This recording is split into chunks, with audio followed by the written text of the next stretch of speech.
Vamos avanzando en este día, lunes 13 de enero, año 2025.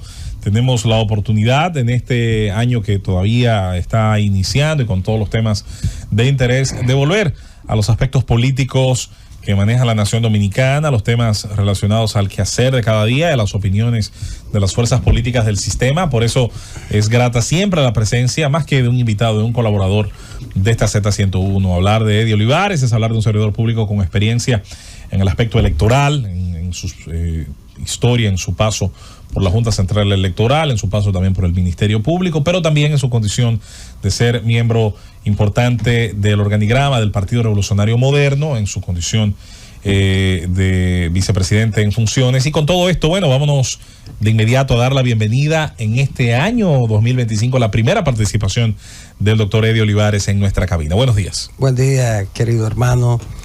Un gratísimo placer compartir con ustedes en el año 2025. Es el primer programa. Y yo muy contento también porque sé que esta cabina histórica ya va a llevar el nombre de don Álvaro Arbelo Hijo, que es una figura trascendente de la comunicación, pero de un gran aporte a la democracia, y fue un amigo queridísimo, un amigo a quien yo le tuve un cariño muy especial, de modo que estoy hoy en la cabina Álvaro Arbelo Hijo, y me siento muy contento y felicito a don Bienvenido por esa decisión. Gratísimo placer. Eddie Olivares, y Ortega. Tú no eres un funcionario del gobierno, pero eres un alto dirigente con responsabilidades muy importantes en el Partido Revolucionario Moderno, que es el partido que sustenta el gobierno. Tu opinión sobre la posición del gobierno de la República Dominicana ante la crisis venezolana. Yo pienso que la República Dominicana hoy es un referente de la democracia. Alguna gente habla de la región, pero no es de la región, y con eso tampoco asumimos una actitud chauvinista, qué sé yo.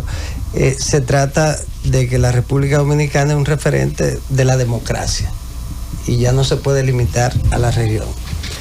Y el compañero Luis Abinader es en este momento uno de los presidentes más prestigiosos en lo relativo también a la democracia. Es un referente también, y sobre todo a partir de un hecho en este tiempo convulso para el mundo, en lo que tiene que ver con el comportamiento democrático de los gobiernos. Y el compañero Luis Abinader, a partir de ese discurso histórico la noche del triunfo, en el que dijo que jamás volvería a ser candidato presidencial y que iba a hacer una reforma para que eso se concretara de una manera mucho más efectiva y fuera más poco probable que un candidato o un presidente con ambición de poder más allá de lo que dice la Constitución lo pudiera hacer.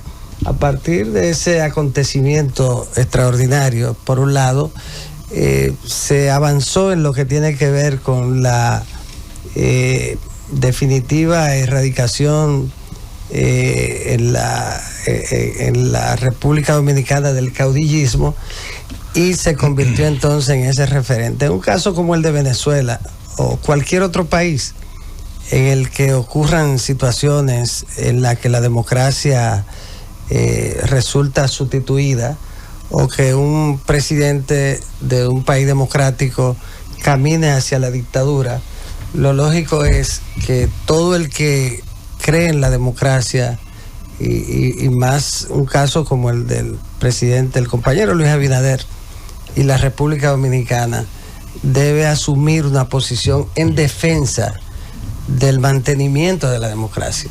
Aquí no se trata sencillamente de una posición producto de una coyuntura cualquiera, sino se trata de la preservación de la democracia en un país que fue durante muchos años un protagonista del sistema democrático latinoamericano. Recuerden que en un momento don Carlos Andrés Pérez era el presidente que lideraba América Latina en la democracia, y el 78 en el 78 se produjo el cambio en la República Dominicana de un gobierno autoritario hacia un gobierno democrático, gracias a la intervención del presidente de Venezuela, Carlos Andrés Pérez, en gran medida, que con el peso de su liderazgo en ese momento latinoamericano y con una gran incidencia mundial, lo usó para enfrentándose inclusive al presidente Balaguer, con quien había tenido unas relaciones buenas, pero se enfrentó a Balaguer, fue el que hizo, junto al doctor Peña Gómez, por supuesto que era su gran amigo, los contactos internacionales más importantes, y sobre todo la participación activa de los Estados Unidos, de su presidente Jimmy Carter, y hizo posible. Él fue el protagonista internacional principal de ese cambio que se produjo en la República Dominicana, porque todos sabemos que había una decisión firme de desconocer la voluntad popular, y en un momento en el que inclusive muchos partidos y líderes, algunos se prestaron también o estaban decididos a prestarse a eso de alguna manera, de modo que a esto, sumado al comportamiento en un momento sumamente trascendente de la historia dominicana, tuvo también don Rómulo Betancourt, que casi le costó la vida, un atentado en el que sobrevivió milagrosamente, para usar ese término. Entonces, se trata de que el compañero Luis Abinader es uno de los presidentes con más calidad para poder hacer eso que está haciendo, y todo lo que implique la defensa de la libertad. No se trata, la democracia arrastra, por supuesto, la libertad. La democracia, no hay democracia sin libertad. Aquí se trata de defender la libertad de un pueblo, pero la libertad no es exclusiva de un lugar. La libertad debe ser universal. Es un derecho natural, un derecho en la concepción natural. Y un naturalista. Y exacto, entonces, y es uno de los primeros derechos. La libertad es la vida. En consecuencia, no se trata de algo sencillo. No se trata de un fraude en el que se produjeron algunas irregularidades en el proceso electoral. Se trata de que un partido ganó las elecciones claramente, y el perdedor, después de haber perdido las elecciones, entonces decide que no, que ganó él, y utiliza el órgano electoral que él controla, y entonces sin un solo documento, sin una sola acta, entonces decide que no, que él ganó. Y el presidente de la Junta y eso es gravísimo. Entonces, ese camino hacia la dictadura en Venezuela es un peligro para toda América Latina. Yo pienso que el compañero Luis Abinader, la República Dominicana, ha jugado un papel de mucha dignidad histórica, y que refleja también la lucha de toda la vida de nuestro país. Don Eddie, y me gustaría saber su opinión sobre cómo cree usted que se van a desenvolver estos días que vienen de cara a la elección o la designación del nuevo Procurador General de la República, Y luego, entonces, ¿qué va a pasar? Es decir, se espera que en los próximos días se cree el Ministerio de Justicia. ¿Cuáles son las expectativas que hay? El consultor jurídico del Poder Ejecutivo dijo la semana pasada que ya tenía en mente quién iba a ser ese procurador o procuradora.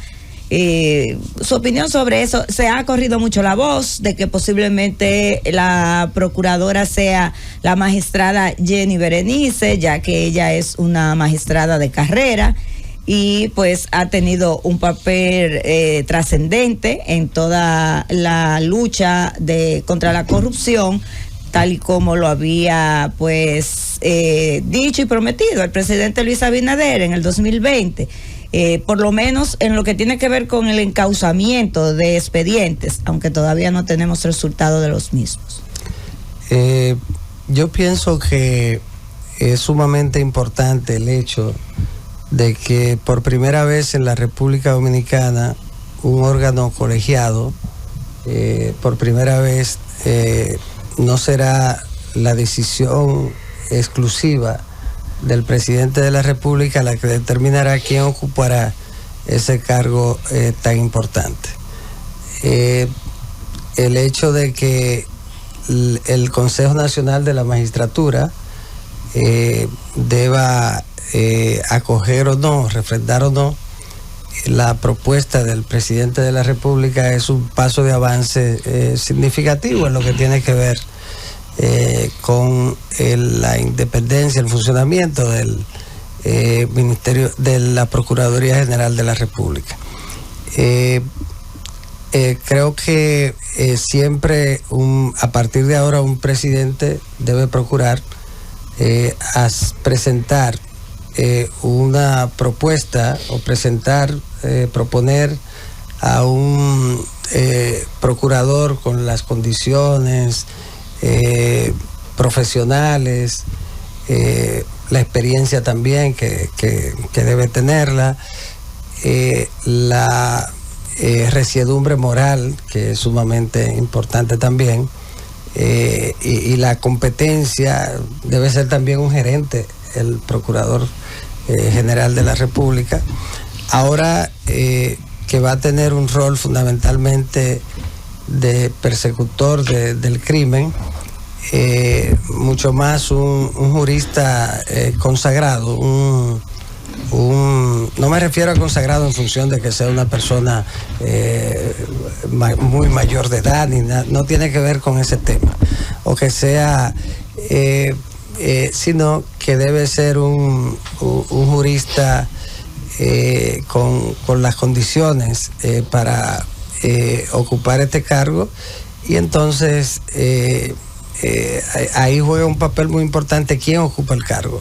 Esa es la verdad.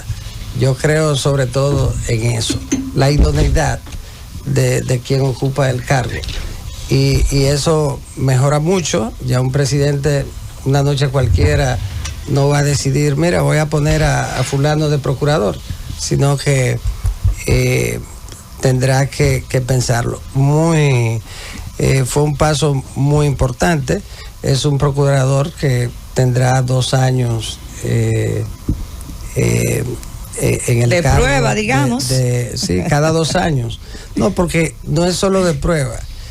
Es que de inamovilidad. Es una inamovilidad para un procurador que yo entiendo que es correcta.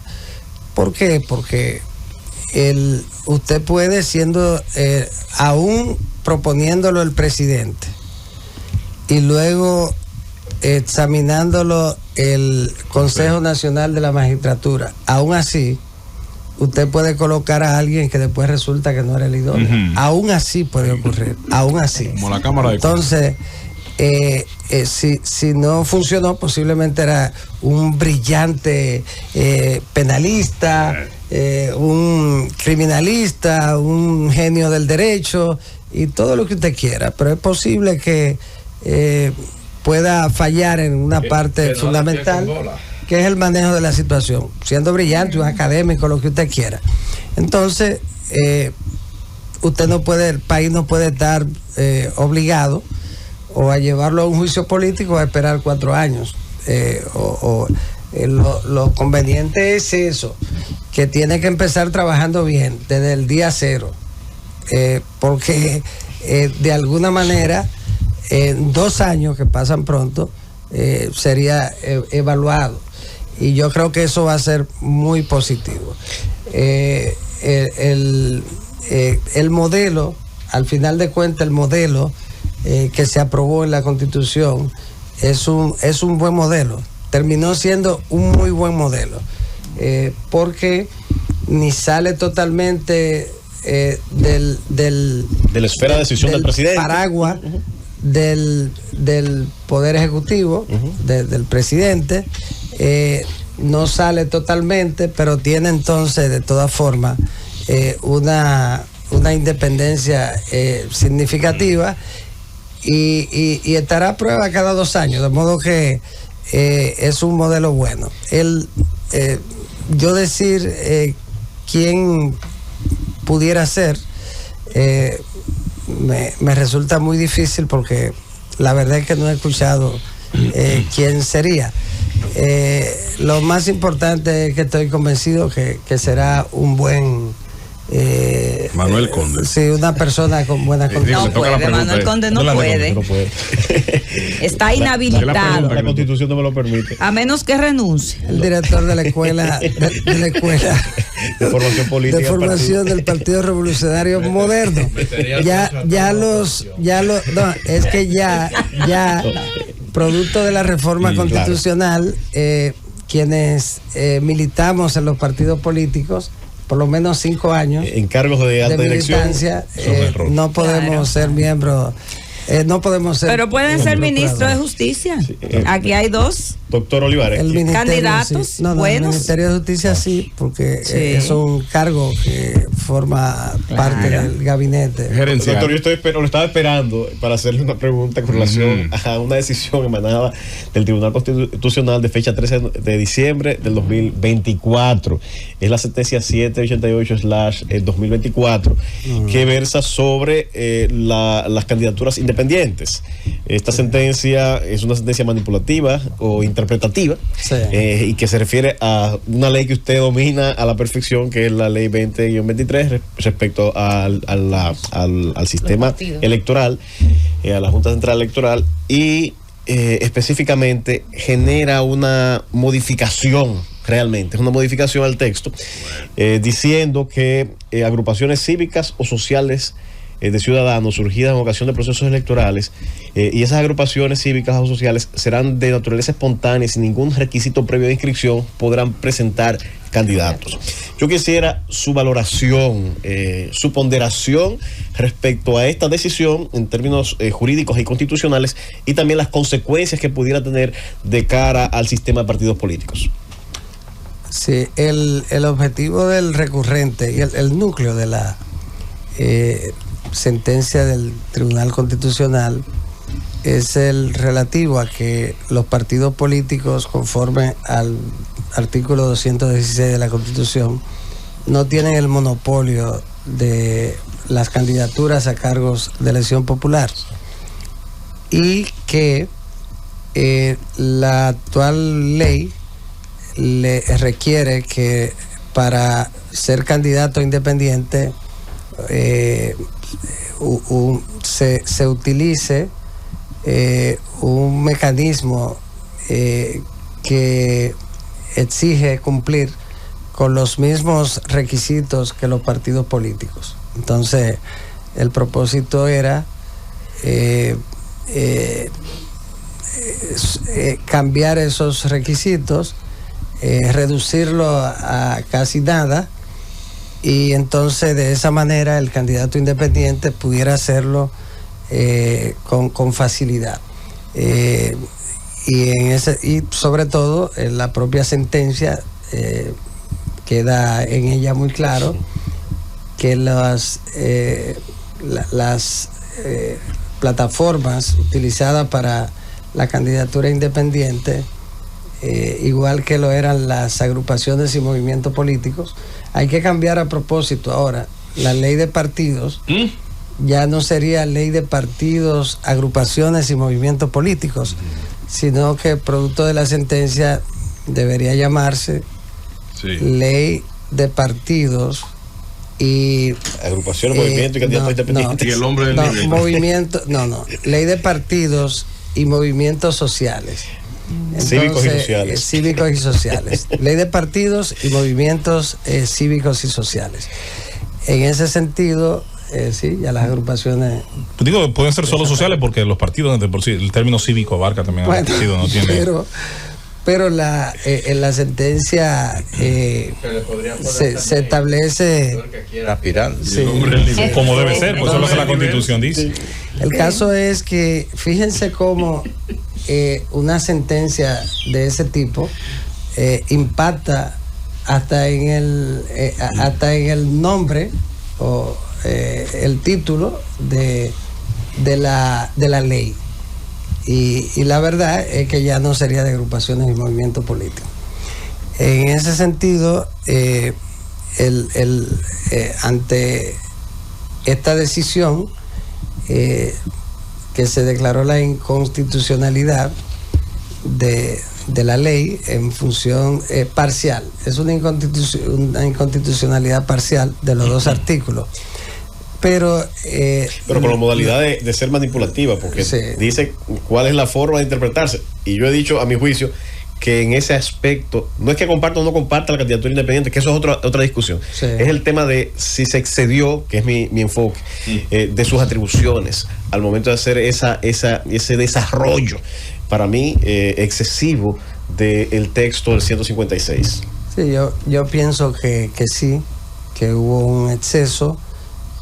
Debió sencillamente enviarse a que el Poder Legislativo, conforme al espíritu de la sentencia, que debió ser sencillamente exhortativa, tomara la decisión. ¿Por qué? Porque el Tribunal Constitucional no puede abrir consultas como si lo puede hacer el Poder Legislativo. Fíjense que cualquier decisión importante en el Poder Legislativo tiene que ir a vista pública, pero han precedido de la formación de una comisión, debe ir a una comisión y después entonces a vista pública. Pero aparte de eso, deja abierta la posibilidad de conversar aún fuera de las vistas públicas con diversos sectores que inciden en el tema de que se trate. En este caso se trata de un tema sumamente delicado, porque no es solo el tema de los candidatos independientes. De hecho, desde el principio de la República se ha existido la figura del candidato independiente a través de agrupaciones y movimientos políticos, sino del impacto que tiene en el sistema electoral, que había que ver eso antes a profundidad, y ahí cabía que la consulta, si se hubiese enviado, si hubiese sido una sentencia sencillamente exhortativa, y no una sentencia sustitutivas o manipulativas.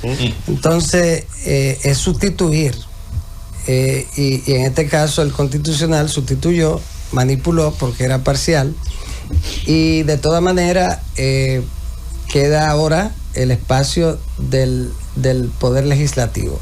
En todo caso, ante la situación, el impacto en el sistema electoral. El sistema electoral es la columna vertebral de la democracia. Entonces, en ese sentido, por ejemplo, aquí no tenemos, los senadores y los diputados no tienen suplentes. Por lo tanto, los regidores, sí. Y como son candidatos independientes, en este caso, a falta de, ante la renuncia, fallecimiento o la inhabilitación de un diputado o un senador, entonces, ¿quién lo sustituye? Entonces, ¿por qué no tiene sustitución? Porque al ser un candidato independiente, el candidato independiente o la organización social que lo sustente, no es una organización temporal, es una organización efímera. Se forma exclusivamente para ir a las elecciones. Después que pasan las elecciones, el titular y el que tiene el derecho absoluto del tema es el candidato que ganó. En consecuencia, al no ser como los partidos políticos órganos permanentes, entonces ¿cómo se sustituye al legislador? Hay que hacer una reforma de toda manera a la Constitución, que es la que establece la forma de sustituir un legislador. Igual en el caso, por ejemplo, de la presidencia de la República, sería a falta del vicepresidente, presidente que de la situación Suprema, que puede producirse, asume el presidente de la Suprema temporalmente hasta que se convoca la Asamblea Nacional.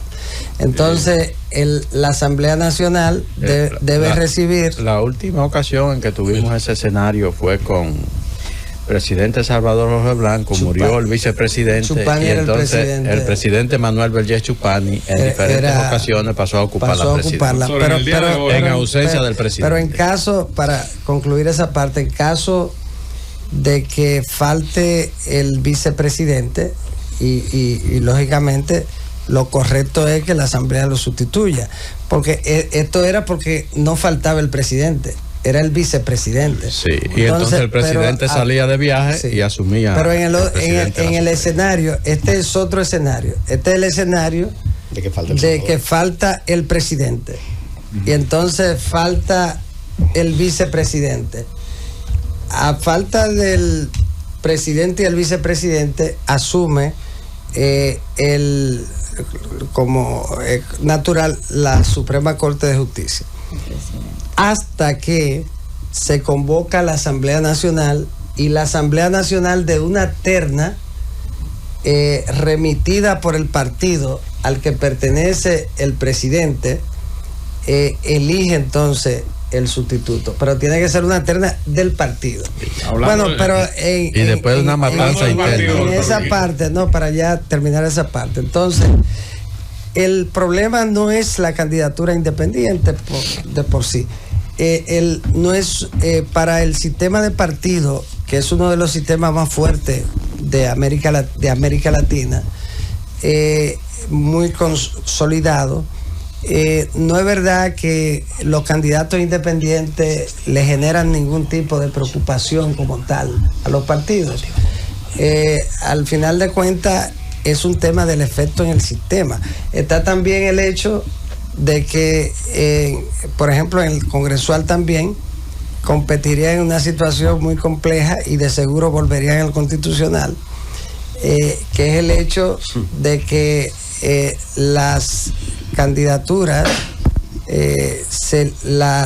los diputados se eligen a través del voto preferencial de listas cerradas y desbloqueadas. Entonces, usted puede ser un candidato independiente a diputado usted solo. Entonces, pero tendría que competir contra un partido que en esa circunscripción lleva 5 candidatos. Entonces es usted solo contra 5. Entonces, lo que seguiría es la petición que ya algunos populistas, incluyendo algunos políticos, para lucir simpático en un momento que se estaba planteando, lo del hecho de que candidatos no salieron por el voto preferencial y ese tipo de cosas, o por el método de Holmes, que es el argumento real.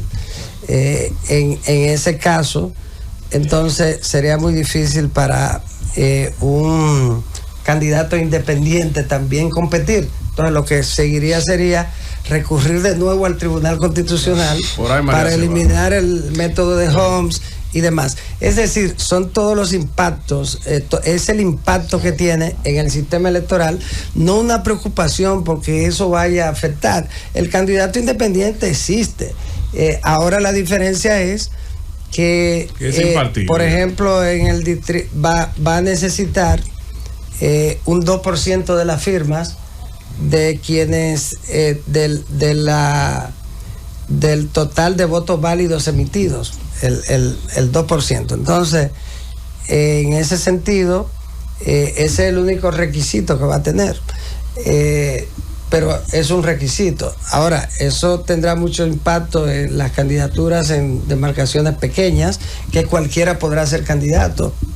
Y con su consecuencia, en función de que cualquier persona podría, en una provincia pequeña, ser candidato, y entonces ese es el impacto, pero no hay ningún tipo de preocupación. Vamos a ver si ustedes la van para los partidos. Le tengo una pregunta de índole, opinión personal política. Papa caliente. También. Hoy hay reunión de la dirección ejecutiva del PRM. Usted es miembro de esa dirección, vicepresidente ejecutivo. Exacto. Hay un tema pendiente ahí, por ejemplo, habló Ignacio Paliza de las candidaturas, de buscarle algún control, pero también se habló de que no se objeta la presidencia de Luis Abinader del partido. ¿Usted entiende que sería prudente y necesario adelantar esa elección y que sea en este año que asuma la presidencia del partido Luis Abinader? Y además, ¿qué controles propone para el tema del proselitismo interno? Bueno, del último tema no se ha hablado de ese tema. Pues sería en el 26, pero pudiera ser este año. Las elecciones internas son en el primer semestre del año 2026. Sí. En ese sentido, todos estamos preparados para las elecciones en esa fecha.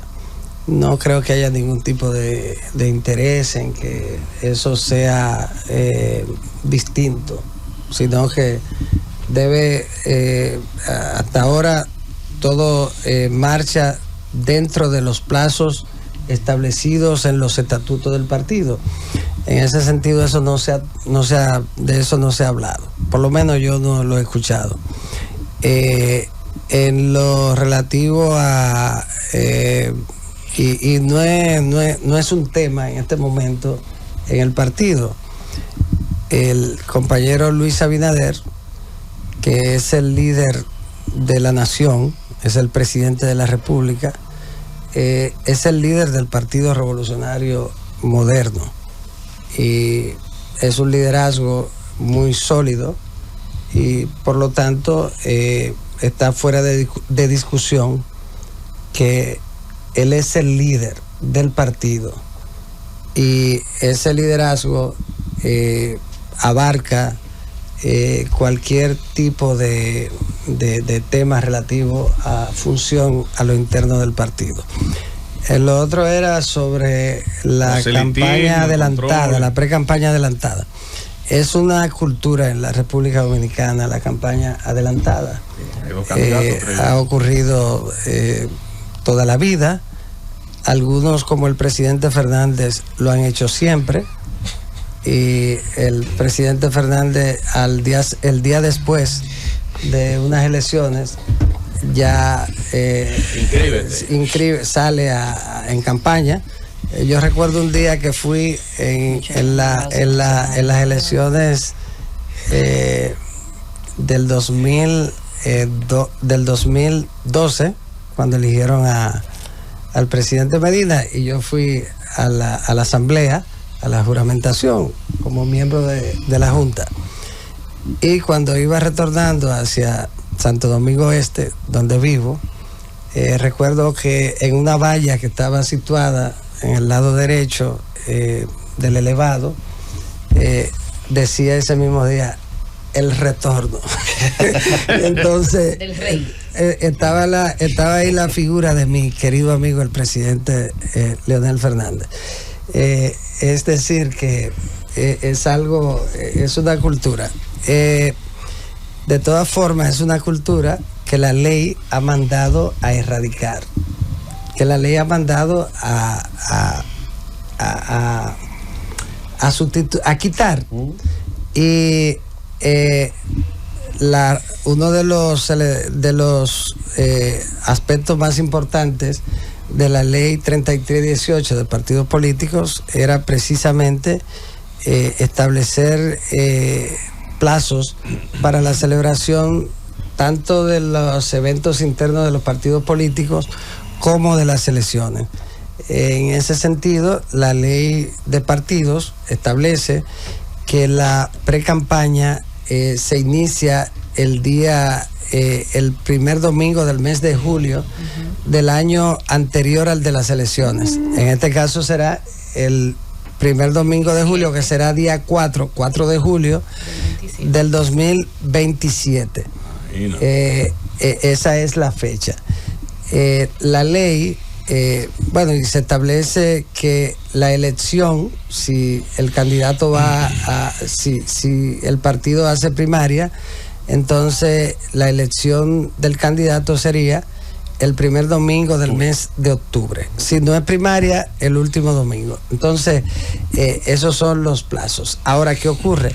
Que la ley de partidos establece que si en el caso de que alguien haga campaña a destiempo, entonces la Junta Central Electoral, a través de una decisión administrativa, puede sancionarlo. Es una sanción administrativa con la inadmisión de la candidatura. ¿Cómo? Es decir, que alguien que hace precampaña, antes del plazo establecido, actos de campañas y que sean comprobables, la Junta Central Electoral está en la obligación de rechazar la candidatura, no admitir la candidatura. Ustedes dirán, bueno, pero en las elecciones pasadas Abel fue elegido 2 años antes de las elecciones, casi 3 años, en los hechos. Y ustedes me van a decir, y también la Junta Central Electoral le aportó parte de los equipos que iba a utilizar, y con eso validó ese hecho. Y emitió una resolución. Pero eso no era pero déjenme decirle, ¿por qué no se impugnó? No, déjenme decirle. No, pero vamos a explicarle ahí. Entonces, ¿qué ocurrió? Eso fue una ilegalidad. Ahora bien, el argumento válido de la Junta Central Electoral fue que no se había aprobado un reglamento en ese sentido. Ya el reglamento existe porque se aprobó me parece que en julio del 2023. Se aprobó antes de julio, abril, mayo, antes de julio del 23. Entonces, ya ese reglamento existe. El reglamento también elige o designa un órgano de investigación, que es el órgano que se va a encargar de la investigación y la recomendación, por supuesto, al Pleno. En ese sentido, a partir de ahora, cualquier aspirante que realice actividades de campaña antes del 4 de julio y que se compruebe, la Junta Central Electoral tendrá la obligación de rechazar su candidatura, y eso nadie puede alegar ignorancia, salvo que el Tribunal Constitucional declare inconstitucional ese artículo, salvo eso. Pero es una advertencia, de modo que yo le aconsejaría a todos los aspirantes, no solo a la candidatura presidencial, a todos, que no realicen actos de campaña antes del 4 de julio, porque la Junta no tiene otra salida, no hay otra justificación que no admitir la candidatura. El partido, y el compañero José Ignacio ha sido reiterativo en ese sentido, no va a permitir actividades de pre-campaña fuera de tiempo, fuera del plazo. En las elecciones pasadas, el partido cumplió con eso y ahora se va a cumplir igual. Nadie en el PRM puede hacer actividades de pre-campaña fuera del plazo, porque al margen de que la Junta rechazaría su candidatura luego, el partido tiene la decisión firme de no aceptar eso. Doctor Olivares, le tenía la inquietud sobre Miguel Mejía, pero usted hablando y mencionando al doctor Fernández, pues vamos a cambiar esa inquietud. Nunca, a veces no nos acordamos del expresidente, pero lo traen siempre como a memoria. Y es muy fácil desde otras naciones decir lo que actores de otros países deben hacer ante sus circunstancias. Hoy la OEA tiene una sesión extraordinaria en el Salón Simón Bolívar, en su sede de Washington, para tratar con los cancilleres de varios países. El canciller dominicano estará vía Zoom allí presente, el arresto de María Corina Machado. Y en ese sentido, el doctor Fernández hoy señala unirse a la petición que hacen Brasil y Francia de un diálogo o un pacto, retomar un diálogo con la oposición para mediar en la crisis venezolana. ¿Usted ve esa visión desacertada o entiende que Venezuela debe de dar un paso más allá ahora que ya Maduro ha tomado posesión? En Venezuela no se pueden cerrar posibilidades en medio de una crisis como la que afecta a ese país. Siempre el diálogo es fundamental. El diálogo, la puerta del diálogo tiene que estar abierta siempre para resolver conflictos. Y en ese sentido sí es, por supuesto, válido. Ninguna solución es posible sin el diálogo en este tiempo. De alguna manera tiene que ocurrir, y lo contrario sería la guerra. Entonces el diálogo tiene que ser un instrumento siempre importante. El propio compañero Luis Abinader también siempre ha hablado de una solución a través de la vía del diálogo, pero lo importante es que haya una solución en la que se respete la voluntad popular expresada en la urnas. Esa es la clave, el respeto de la voluntad popular expresada en las urnas, y eso es lo que debe ocurrir en Venezuela o en cualquier país en el que se celebran elecciones. ¿Cuál es el sentido de hacer elecciones si después no la va a aceptar los resultados? De modo que el diálogo sobre la base de retornar a la democracia, y ese retorno es mediante el respeto a la voluntad popular expresada en las urnas. Importante apuntalar esa respuesta que da don Eddie Olivares, que también no tiene sentido tampoco hacer acuerdos con quien no respeta acuerdos. Los acuerdos de Barbados fueron irrespetados, los acuerdos de Santo Domingo fueron irrespetados. Todos los intentos de mediación, las condiciones que tenía que aportar el oficialismo venezolano fueron irrespetadas. Hay una situación, y el tiempo pasa, los años se acumulan y el poder se sigue nucleando alrededor de las fuerzas que están en el poder. Por eso ciertas peticiones de diálogo no son más ciertas peticiones, porque las hay de gente con buena fe, tal vez con ingenuidad, pero las hay de gente que sabe lo que ha pasado ahí por 20 años y que son un intento de lavar la cara y dar tiempo, oxigenar a una dictadura cruenta que tiene hoy gente detenida, desaparecida, de la que no se ha dado causa ni se ha presentado causa a un tribunal.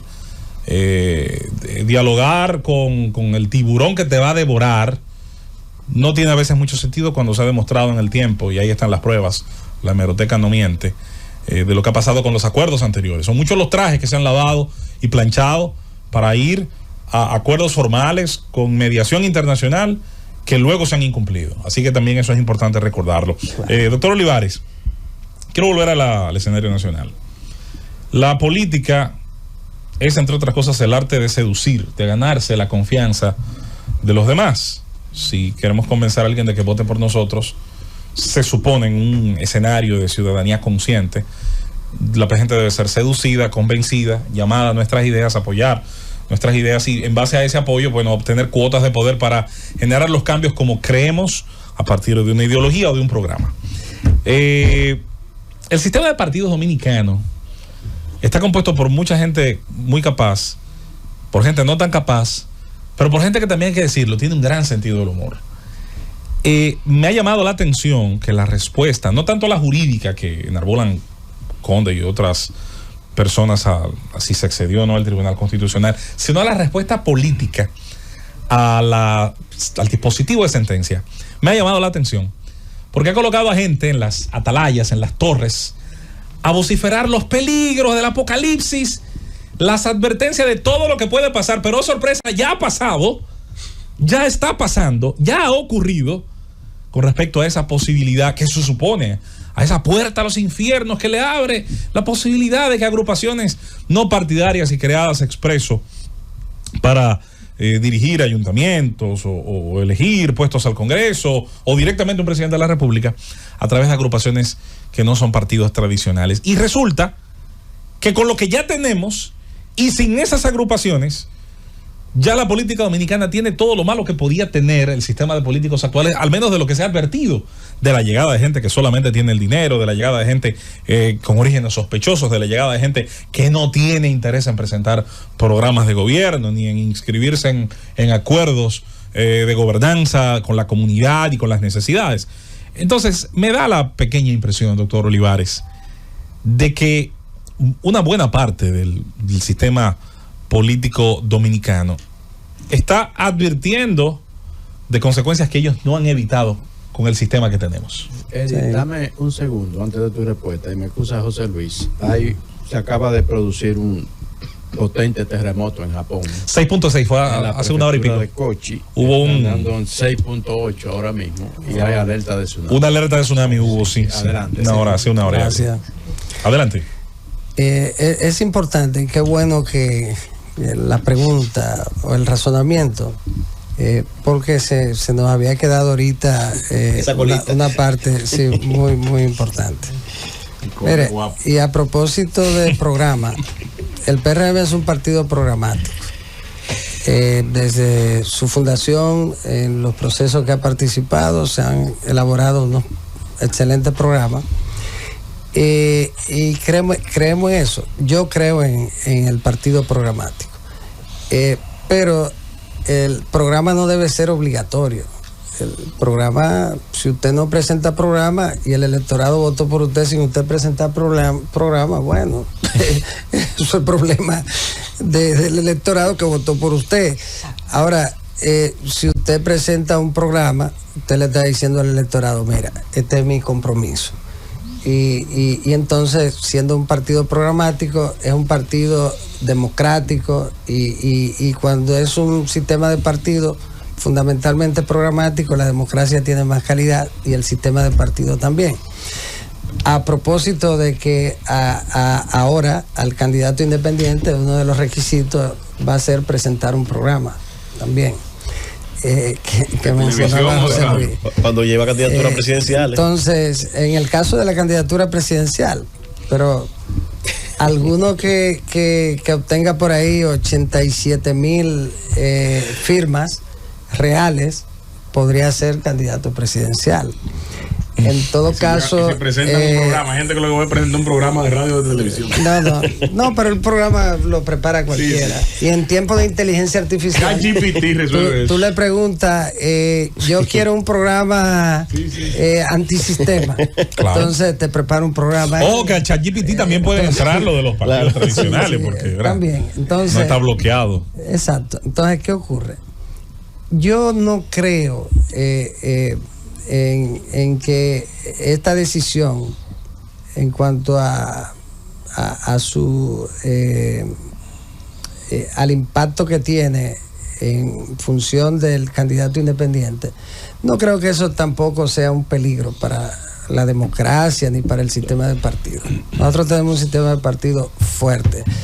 Eso para mí lo más importante fue la decisión del Tribunal Constitucional en el sentido de haber legislado en un tema muy delicado. Esa es la parte que yo más he criticado. Lo otro, no es verdad que pone en riesgo.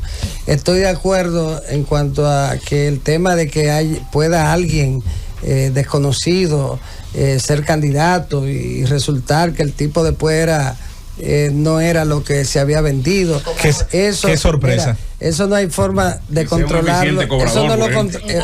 Eso no lo controla nadie, absolutamente nadie. Lo otro es, mira, el candidato independiente más trascendente que fue elegido en México, que se aplica de una manera parecida aquí, el candidato fue el gobernador de Nuevo León, que es un estado muy importante de México. Hace unos 10 años que le decían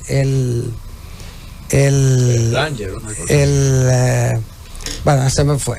Entonces, ese candidato ganó como independiente. En los Estados Unidos, que existe siempre, el candidato independiente que más éxito tuvo fue Ross Perot. Con un multimillonario que en un momento de crisis del partido republicano se coló sacó ahí 18 millones de votos. Y sacó 18 millones de votos, una votación significativa. Entonces iría, doctor, la boleta sola con el nombre ya, sin logo, nada. Sí. Entonces, ¿qué ocurre? No, porque puede usar siempre el nombre de una agrupación. Debe ser una agrupación cívica o comercial. No, porque es Plataforma Ciudadana. Es por ejemplo, ahora la posibilidad que tiene de ser candidato independiente con menos requisitos que antes. Exacto. Que es más fácil. Eso es lo que establece la sentencia. La sentencia es eso. Ahora, en la sentencia, producto de eso, genera un impacto en el sistema electoral, que ya mencionamos esa parte. Pero lo que yo quería decir, coincido en cuanto a que eso no es un peligro para los partidos. Pero y el transfugismo, doctor, no facilita un canal para aquellos que ya aspiraron y que resultaron derrotados a lo interno, vayan como sorpresas. Ya pasó con un candidato en el 20. En las elecciones del 20 estaba prohibida en la ley de partidos. Bueno, mi amigo el presidente Fernández, después de salir del Partido de la Liberación Dominicana, él y la mayoría de sus seguidores que no fueron candidatos, la ley decía que no, se presentaron como candidatos. La ley lo prohibía. Era uno de los aspectos más importantes de la ley de partidos. Pero eso fue como quiera. La ley prohibía que si usted había sido candidato en un partido, precandidato, pudiera ser entonces candidato en las mismas elecciones en otro partido. Entonces lo prohíbe la ley. Y fue uno de los aportes más importantes de la ley de partidos. Entonces, ¿qué ocurre? El argumento en ese momento fue que la redacción del texto de la ley era una redacción confusa. Y ciertamente lo era, porque al final de cuentas la ley de partidos fue aprobada en una situación en la que cada líder, cada partido, cada precandidato, porque fue en medio ya de la precampaña, llevaba su artículo favorito, y entonces fue una ley mal redactada, una ley mal estructurada inclusive. Entonces ese artículo, y ahí tuvo razón el Tribunal Superior Electoral, era un artículo mal redactado, confuso. Entonces el tribunal se pronunció y autorizó la candidatura, y la Junta autorizó la candidatura. Ahora bien, dentro de las reformas que deben hacerse más prioritarias, a propósito de esta sentencia del Constitucional y de varias que el Constitucional ha tomado, que han impactado tanto la ley de partidos como la ley electoral, es necesario reformar la ley de partidos, que debió hacerse, se iba a hacer antes de las elecciones del 24. Ahora, dentro de las leyes prioritarias, debe estar la ley de partido, para que en esa ley de partido, conforme a la sentencia, entonces se redacte correctamente el artículo relativo al transfugismo de los candidatos, para que nadie que haya sido candidato o precandidato en un partido y pierda las elecciones internas pueda entonces ser candidato en otro partido. Pero eso hay que reformar la ley de partidos, la ley orgánica electoral, hacer una redacción correcta como lo mandó la sentencia, y entonces de esa manera evitar ese tipo de transfugismo. Pero eso tampoco es un peligro para el sistema de partido. Es un sistema de partido fuerte, y además ahora el Congreso Nacional tiene la responsabilidad de darle concreción a esa sentencia, lo manda la propia sentencia, de hacer la reglamentación legal de esa sentencia dentro de lo posible, por supuesto, porque por encima de todo está el sistema electoral. Respetar el espíritu de la decisión del Constitucional, pero viabilizar la aplicación de la sentencia en esa reglamentación. Y yo me iría más lejos.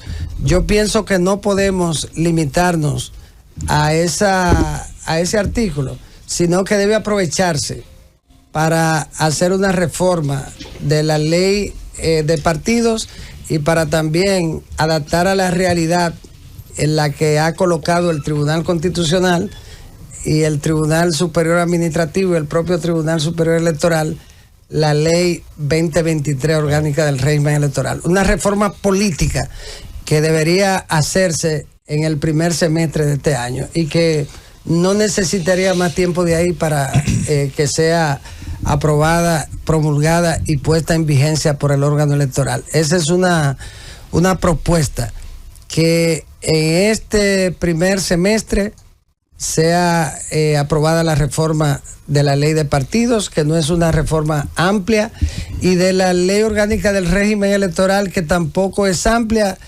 sino que fundamentalmente se armonice con las sentencias de las altas cortes. Jaime Rodríguez Calderón era el nombre del gobernador de Nuevo León, el Bronco. El Bronco.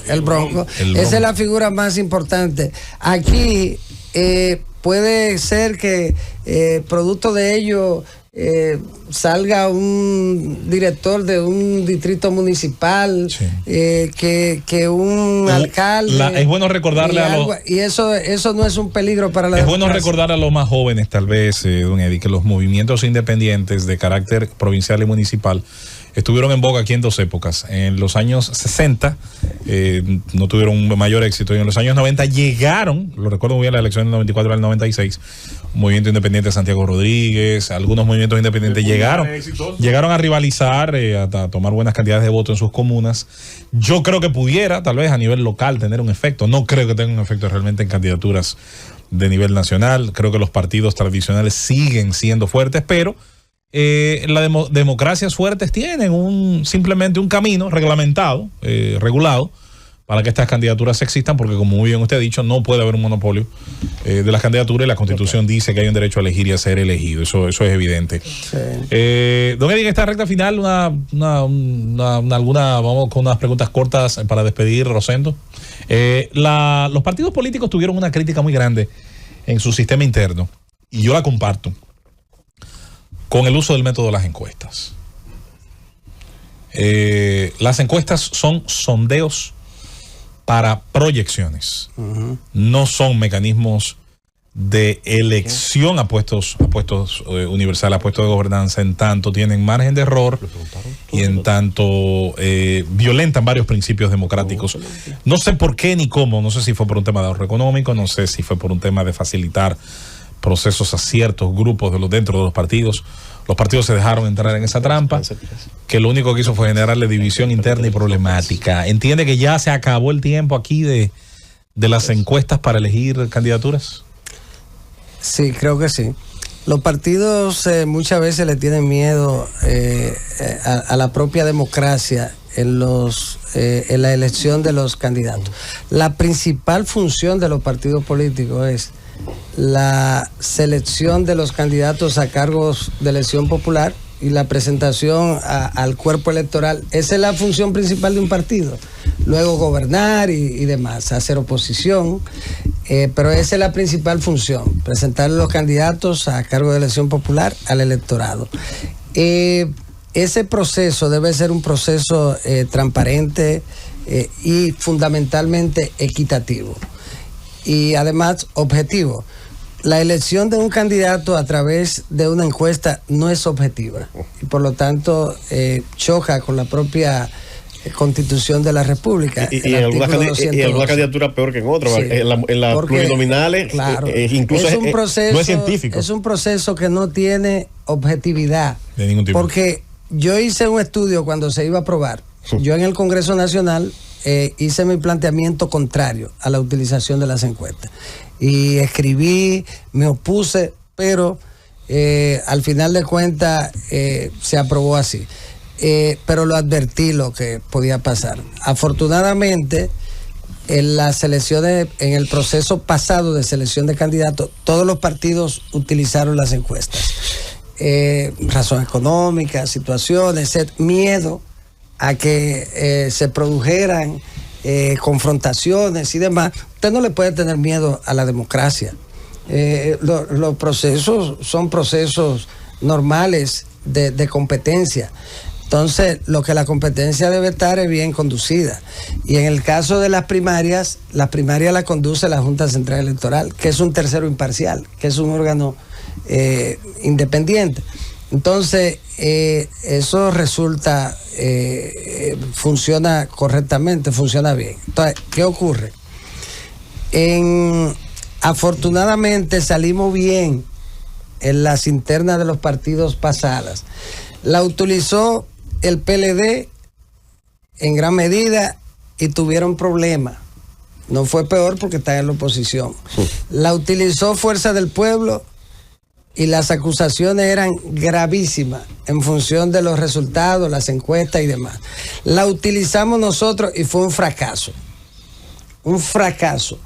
Afortunadamente, el presidente, el compañero Luis Abinader,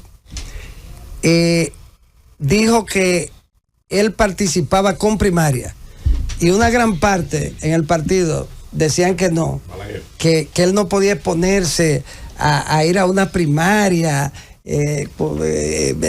¿para qué ponerse a ir a una primaria? Y todo eso. Él dijo, no, yo voy a primaria. Y mantuvo una posición firme, igual que muchos compañeros en el partido, que la mantuvimos para que él fuera a primaria. ¿Cuál fue el resultado? Una votación amplísima, 1 millón y pico de votos, sí, que fue lo que le dio lucidez al proceso del partido y a todo ese proceso de selección. Eso afortunadamente salvó todo el proceso de selección. ¿Qué fue bueno? Que el sistema no salió tan afectado como pudo haber salido. Afortunadamente es un sistema fuerte, pero no creo que ningún partido vuelva a utilizar las encuestas. No creo que ningún partido lo vuelva a hacer. En el PRM no se va a utilizar encuestas, y yo lo puedo decir así porque además ese es el criterio del liderazgo del partido, del liderazgo. Entonces, afortunadamente ese va a ser un paso de avance. Ahora, ¿qué es lo que queda?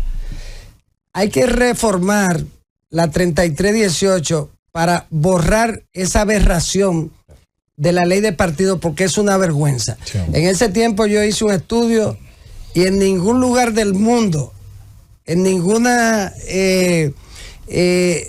legislación electoral aparece la encuesta como un método de elección, porque como decía José Luis, la encuesta es un método de estudio, no es un método de elección.